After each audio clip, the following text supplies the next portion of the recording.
Perkenalkan, nama saya Ferdian Taktona Grandis, NIM 2017-395. Saya mahasiswa Fakultas Hukum Universitas Muhammadiyah Malang. Ya, pada kesempatan kali ini saya akan menjelaskan mengenai alternatif penyelesaian sengketa, khususnya mengenai arbitrase, di mana saya mengambil materi dari buku Menyelesaikan Sengketa Merek Menurut Hukum Indonesia yang ditulis oleh Bapak Gatot Supramono SHM di mana di dalamnya menjelaskan mengenai alternatif penyelesaian sengketa, yaitu arbitrase. Pertama-tama saya akan menjelaskan terlebih dahulu pengertian dari arbitrase, di mana arbitrase adalah lembaga penyelesaian sengketa dengan menggunakan arbiter atau wasit, di mana lembaga ini diatur dalam bab 3 dan seterusnya di dalam Undang-Undang Nomor 30 Tahun 1999, di mana para pihak yang bersengketa untuk dapat menyelesaikan sengketanya ke lembaga arbitrase wajib berdasarkan perjanjian. Maka sebelumnya harus ada perjanjian terlebih dahulu.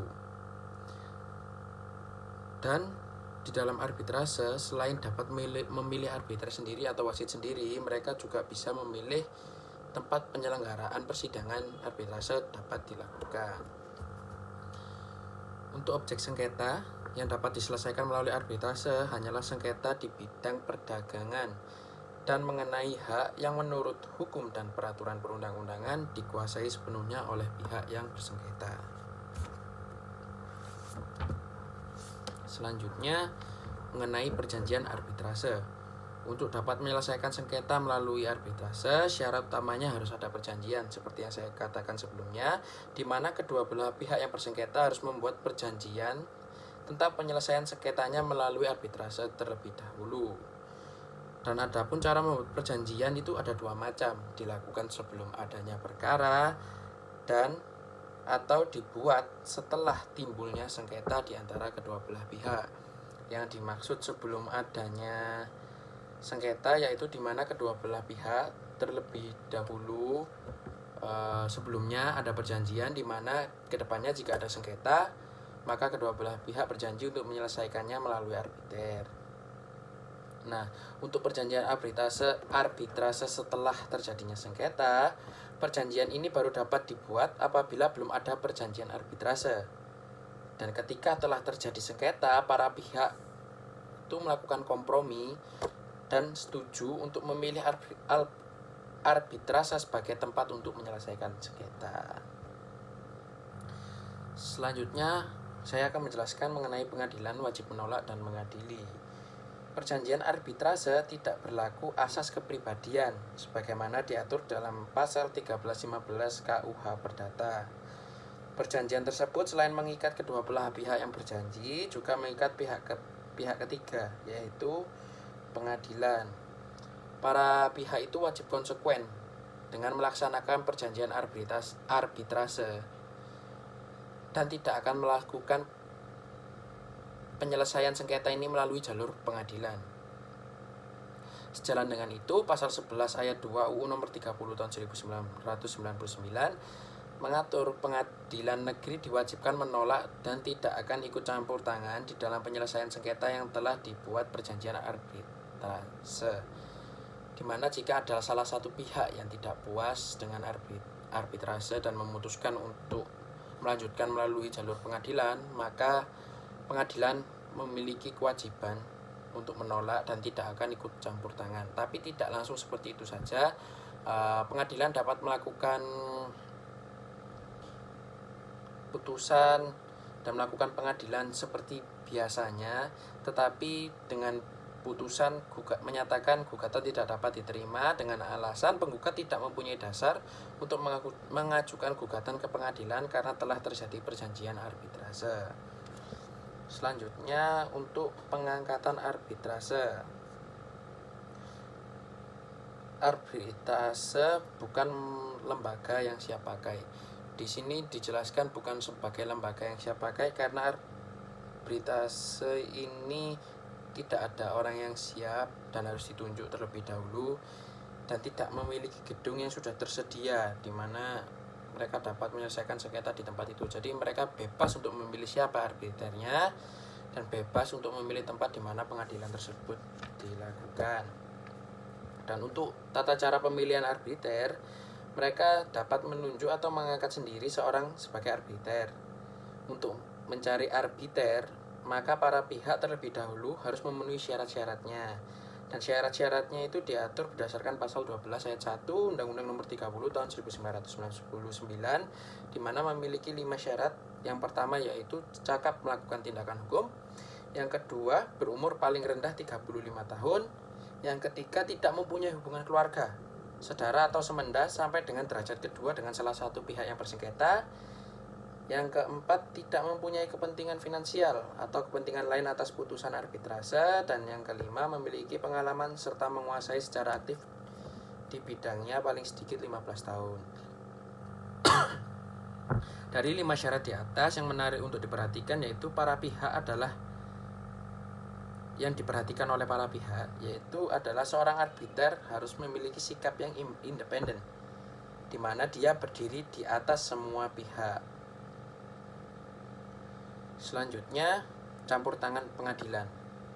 Seperti yang saya katakan tadi, pengadilan itu sifatnya pasif, dan untuk penunjukan arbiter sendiri baru dapat dilakukan oleh pengadilan apabila kedua belah pihak tidak mencapai kesepakatan dan dalam penunjukan arbiter tersebut, dan salah satu pihak mengajukan permohonan kepada majelis hakim untuk penunjukan arbiter.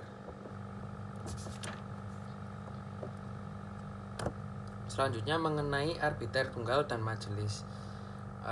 Dapat dikatakan sebagai arbiter tunggal apabila salah satu pihak tidak dapat memilih arbiternya, di mana salah satu pihak yang tidak dapat memilih tadi harus terima dengan adanya arbiter yang dipilih oleh pihak yang lain. Dan apabila kedua belah pihak bisa memilih arbiternya sendiri, maka kedua arbiter tersebut kedudukannya sebagai anggota arbiter, dan di antara kedua belah orang tadi itu memilih lagi untuk memilih arbiter ketiga yang dianggap cocok untuk bersama-sama melakukan tugas memeriksa dan memutus sengketa.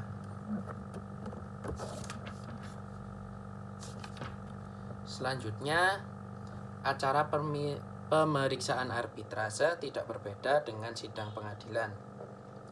Acara pemeriksaan yang berlaku dalam persidangan arbitrase prinsipnya tidak berbeda dengan acara pemeriksaan persidangan pengadilan dalam perkara perdata yang diatur di dalam HIR atau RBG. Hanya ada sedikit bedanya, yaitu persidangan arbitrase itu sifatnya tertutup dan tidak untuk umum. Sedangkan persidangan pengadilan sifatnya itu terbuka untuk umum, dikarenakan dalam arbitrase sengketa para pihak dijamin kerahasiaannya. Untuk selanjutnya yaitu putusan arbitrase. Format putusan arbitrase pada prinsipnya tidak berbeda juga dengan putusan yang ada pada pengadilan pada umumnya. Yang terjadi perbedaan di antara keduanya yaitu putusan arbitrase terdapat nama dan alamat arbiter yang harus ditulis, sedangkan pada putusan pengadilan hanya nama hakim yang ditulis dan untuk alamat hakim tidak ditulis.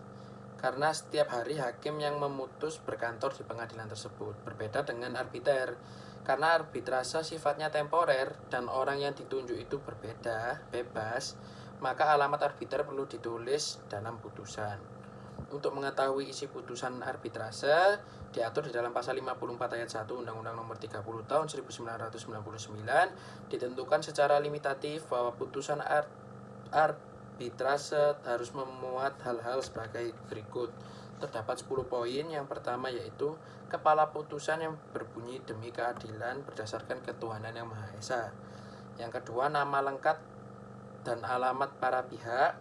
Yang ketiga, uraian singkat sengketa. Yang keempat, pendirian para pihak. Yang kelima, nama lengkap dan alamat arbiter. Ini yang saya sebutkan tadi berbeda. Yang keenam, pertimbangan dan kesimpulan arbiter atau majelis arbitrase mengenai keseluruhan sengketa. Yang ketujuh, pendapat tiap arbiter dalam hal terjadi perbedaan pendapat dalam majelis arbitrase. Yang kedelapan, adanya amar putusan. Yang kesembilan, adanya tempat dan tanggal putusan. Dan yang terakhir, tanda tangan arbiter atau majelis arbitrase. Untuk selanjutnya, saya akan menjelaskan macam-macam putusan arbitrase. Putusan arbitrase itu ada dua macam, yaitu nasional dan internasional. Kalau putusan arbitrase nasional, putusannya disatukan oleh arbitrase di dalam negeri. Kalau internasional, dijatuhkannya putusan arbitrase dari luar negeri yang eksekusinya dapat dilakukan di Indonesia. Nah, agar eksekusi dapat dilakukan, perlu ada pengakuan terhadap putusan arbitrase internasional. Adapun mengenai pengakuan dan pelaksanaan putusan arbitrase internasional, wewenangnya diserahkan kepada Pengadilan Negeri Jakarta Pusat dengan melakukan penilaian berdasarkan syarat-syaratnya sebagai berikut, di mana ada 5 syarat. Yang pertama, ada perjanjian antara Indonesia dengan negara yang menjatuhkan putusan arbitrase internasional, baik bilateral maupun multilateral, mengenai pengakuan dan pelaksanaan putusan arbitrase internasional. Yang kedua, putusan arbitrase internasional terbatas pada ruang lingkup hukum perdagangan Indonesia. Yang ketiga, putusan arbitrase internasional hanya dapat dilaksanakan di Indonesia, terbatas pada putusan yang tidak bertentangan dengan kepentingan umum. Selanjutnya, putusan arbitrase internasional dapat dilaksanakan di Indonesia setelah memperoleh eksekuatur dari Ketua Pengadilan Negeri Jakarta Pusat. Selanjutnya, yang terakhir, putusan arbitrase internasional yang menyangkut negara Republik Indonesia sebagai salah satu pihak yang bersengketa hanya dapat dilaksanakan setelah memperoleh eksekuatur dari Mahkamah Agung yang kemudian dilimpahkan kepada Pengadilan Negeri Jakarta Pusat. Selanjutnya, poin mengenai tidak adanya upaya hukum. Nah, upaya sengketa menyelesaikan sengketa melalui arbitrase ini harus dipahami bahwasanya arbitrase itu lembaga tingkat pertama dan juga tingkat terakhir. Maka tidak dikenal adanya lembaga arbitrase yang tingkatnya lebih tinggi untuk mengkoreksi atau memperbaiki putusan arbitrase seperti pada badan peradilan. Jika pada pengadilan negeri itu seperti banding dan kasasi. Gitu. Jadi arbitrase merupakan lembaga tunggal dan putusannya itu sifatnya final, langsung berkekuatan hukum tetap dan mengikat bagi para pihak yang bersengketa. Maka putusan arbitrase tidak dapat mengajukan upaya hukum karena dalam arbitrase tidak ada lembaga banding atau kasasi. Selanjutnya, pembatalan putusan arbitrase. Sebagaimana yang diketahui bahwa putusan arbitrase itu tidak dapat dibanding ataupun dikasasi. Tetapi dalam Undang-Undang Nomor 30 Tahun 1999 memberikan kesempatan kepada para pihak untuk membatalkan putusan arbitrase yang telah berkekuatan hukum tetap. Untuk dapat membatalkan putusan tersebut, caranya para pihak mengajukan permohonan kepada Ketua Pengadilan Negeri dengan alasan bahwa putusan arbitrase diduga mengandung unsur-unsur sebagai berikut. Ada 3 unsur. Yang pertama, yaitu surat atau dokumen yang diajukan dalam pemeriksaan setelah putusan dijatuhkan diakui palsu atau dinyatakan palsu. Yang B, setelah putusan diambil ditemukan dokumen yang bersifat menentukan yang disembunyikan oleh pihak lawan. Dan yang terakhir, putusan diambil dari tipu muslihat yang dilakukan oleh salah satu pihak dalam pemeriksaan sengketa. Selanjutnya, mengenai eksekusi melalui pengadilan. Eksekusi putusan arbitrase dapat dilakukan melalui pengadilan negeri karena lembaga arbitrase itu tidak mempunyai wewenang melaksanakan putusannya sendiri. Seperti yang diketahui itu dia itu bukan lembaga yang siap pakai karena tidak memiliki gedung dan lain-lain. Latar belakang tidak adanya wewenang tersebut disebabkan arbitrase bukan lembaga peradilan dan tidak mempunyai perangkat yang lengkap seperti jurusita. Untuk putusan arbitrase yang dapat dilakukan eksekusi jika di dalam amarnya terdapat diktum yang menghukum salah satu pihak untuk membayar suatu prestasi. Putusan akan dilakukan eksekusi oleh pengadilan apabila memenuhi 3 syarat, yaitu yang pertama, putusan arbitrase telah didaftarkan ke pengadilan negeri. Yang kedua, pihak termohon eksekusi tidak melaksanakan putusan arbitrase dengan sukarela. Dan yang terakhir, telah diajukan permohonan eksekusi oleh pihak yang menang. Selanjutnya, membahas mengenai biaya arbitrase. Untuk penyelesaian sengketa melalui arbitrase tidak luput dari biaya yang harus dibayar oleh para pihak, di mana diatur di dalam pasal 76 dan pasal 77 Undang-Undang Nomor 30 Tahun 1999 yang mengatur tentang biaya arbitrase. Adapun mengenai rincian apa saja yang termasuk dalam biaya arbitrase, yaitu ada 4. Yang pertama, honorarium arbiter, yaitu atau fee dari arbiter itu sendiri. Yang kedua, biaya perjalanan dan biaya lainnya yang dikeluarkan oleh arbiter. Yang ketiga, biaya saksi termasuk saksi ahli yang diperlukan dalam pemeriksaan sengketa. Dan yang terakhir, adanya biaya administrasi. Selanjutnya, membahas mengenai kelebihan dan kekurangan arbitrase. Arbitrase sebagai salah satu lembaga penyelesaian sengketa mempunyai kelebihan dan kekurangan, di mana kelebihan dari arbitrase yaitu terdapat 5 poin. Yang pertama, dijamin kerahasiaannya. Seperti tadi, maka untuk sidangnya itu tertutup untuk umum. Yang kedua, dapat dihindari kehambatan yang diakibatkan karena hal prosedural dan administratif. Yang ketiga, para pihak dapat memilih arbiter yang menurut keyakinannya mempunyai pengetahuan, pengalaman, serta latar belakang yang cukup mengenai masalah yang disengketakan, jujur dan adil. Yang keempat, para pihak dapat menentukan pilihan hukum untuk menyelesaikan masalahnya, serta proses dan tempat penyelenggaraan arbitrase. Dan yang terakhir, putusan arbiter merupakan putusan yang mengikat para pihak dan melalui tata cara prosedur sederhana saja ataupun langsung dilaksanakan. Sedangkan untuk kekurangan arbitrase antara lain yaitu yang pertama, meskipun lembaga arbitrase sudah ada sejak lama, tetapi sebagian masyarakat kita ini sampai sekarang masih belum banyak mengenal apa itu arbitrase itu sendiri. Yang kedua, masih merasa sulit memperoleh kesepakatan untuk membuat perjanjian arbitrase jika sengketa terjadi. Dan yang ketiga, arbitrase bukan sebagai lembaga yang siap pakai dan dipandang masih cukup merepotkan masyarakat yang masih awam tentang arbitrase, karena para pihak harus aktif guna terselenggaranya arbitrase.